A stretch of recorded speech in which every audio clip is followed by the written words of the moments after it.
Hey guys, ఈరోజు video వచ్చేసి కాలినడకన తిరుపతి. ఏంటి తిరుపత? అవునండి, కానీ మేము వెళ్ళింది తొలి తిరుపతి. అంటే మన తిరుపతికి 6000 సంవత్సరాల నాటి చరిత్ర ఉంటే మేము వెళ్ళిన ఈ తొలి తిరుపతికి మాత్రం 9000 సంవత్సరాల నాటి చరిత్ర ఉందన్నమాట. అందుకే దీన్ని తొలి తిరుపతి, చిన్న తిరుపతి అని మేము పిలుస్తూ ఉంటాం. ఇక వెళ్ళే దారిలో కోటిలింగాల రామాలయం, శ్రీ రామలింగేశ్వర మందిరం మనకు కనిపిస్తాయి. వాటిని కూడా చక్కగా దర్శనం చేసుకుని ఇక తొలి తిరుపతికి వచ్చేసాం.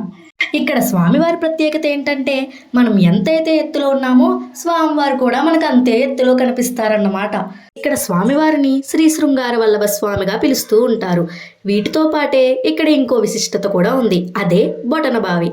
ఇక్కడ పిల్లలు లేని వారు స్నానం చేస్తే తప్పకుండా సంతానం కలుగుతుందని, విద్యార్థులకు విద్య, ఉద్యోగం లేని వారికి ఉద్యోగం, వివాహం ఇలాంటి కోరికలు నెరవేరుతాయని అక్కడే రాసి పెట్టారు. మీకు వీలైతే తప్పకుండా ఈ గుడిని దర్శనం చేసుకోండి.